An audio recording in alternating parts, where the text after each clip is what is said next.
Halo teman-teman, selamat datang kembali di video tutorial bersama Webhost, masih dengan saya Putra. Nah, di video kali ini kita akan belajar bagaimana menerima atau memproses inputan form pada pemrograman PHP. Nah, di sini saya sudah punya contoh satu form sederhana. Oke, di satu halaman form input.php saya punya satu form dengan dua inputan nama dan inputan email, kemudian ada satu button submit. Oke, kalau kita jalankan di browser, hasilnya kurang lebih seperti ini, nama dan email. Oke, kemudian button submitnya di sini. Nah, buat kalian yang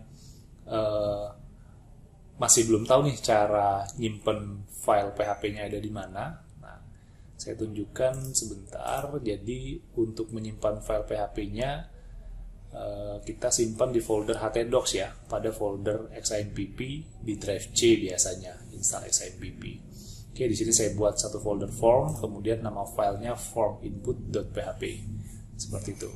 Lalu untuk menjalankannya kita cukup buka di browser, ketik localhost /form, form ini nama foldernya form, kemudian nama filenya forminput.php.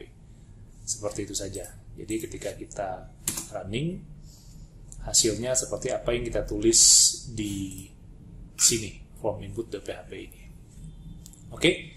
Nah, saya sudah menyiapkan satu formnya. Nah, di sini yang perlu diperhatikan adalah pada elemen form, oke, ada dua atribut yang dibutuhkan minimal oleh PHP, yaitu action, kemudian method. Nah, action ini dia mencari di mana kode PHP-nya atau di mana kode PHP-nya akan diproses. Kemudian method post. Nah, method post ini untuk mengirimkan data tanpa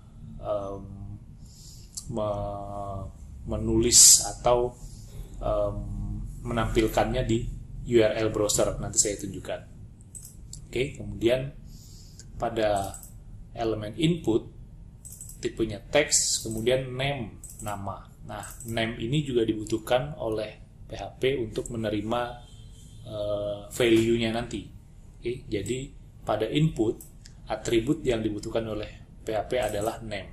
Nah, di sini saya sudah buatkan input type text name nama, kemudian input type text name email untuk menerima inputan email.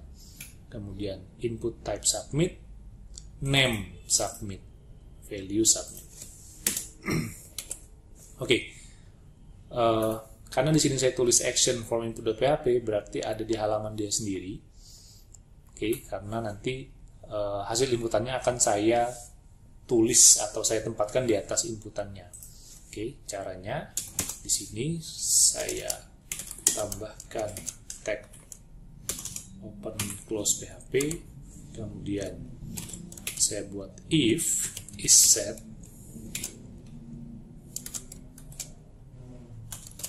post submit. Oke. Nah, di sini if isSet post submit artinya jika post submit. Nah, post dengan name submit maksudnya. Nah, name submit tadi adalah inputan submit atau button submit ya, dengan name submit. Jadi jika button submit isSet itu di set mungkin, atau bahasa gampangnya diklik lah ya, di submit atau diklik buttonnya, maka di sini kita akan ambil value-nya dengan cara saya buatkan variabel dulu, variabel nama sama dengan $_post nama,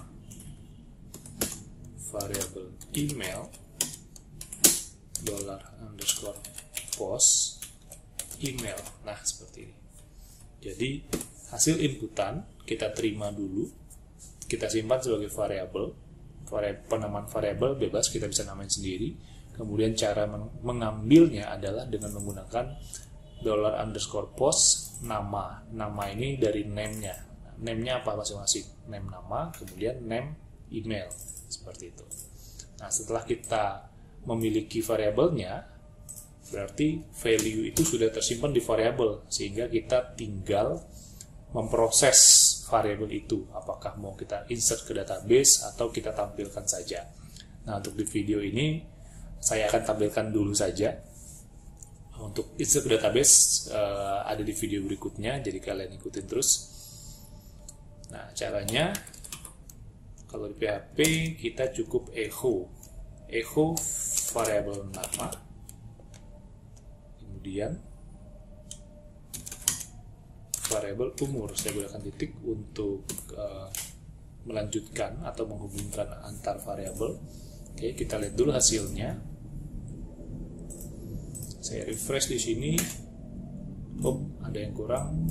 Online 13 katanya kurang buka kurawal. Kita lihat buka kurawal. Oh, sepertinya ini. Oke. Oh, ini di sini. Tutup. Ya. Saya save. Oke. Nama misalnya Putra, email putra@webhost.com. Saya submit. Undefined variable umur. Oh iya, harusnya email bukan umur. Email. Nama Putra, email putra@webhost.com. Submit. Oke. Nah, putra@webhost.com. Tapi di sini kita lihat value-nya dempet ya, atau nyambung, karena di sini memang hanya kita buat variabelnya saja, dan antara variabel dengan variabel kita gunakan titik, atau kalau di PHP disebutnya concate atau konkatenasi. Nah, supaya tampilannya lebih bagus, saya bisa tambahkan di sini string nama, kemudian br email. Nah, saya tutup. Oke, seperti ini hasilnya. Kita lihat. Saya refresh dulu. Nama Putra, email putra@webhost.com. Saya submit. Oke, hasilnya seperti yang kita harapkan. Oke, jadi nama (2) Putra ini berasal dari variabel nama. Email (2) ini berasal dari variabel email. Oke, variabel email, variabel nama dan variabel email. Oke, seperti itu cara menerima dan memproses hasil inputan dari form menggunakan pemrograman PHP. Sekian dari saya, semoga bermanfaat.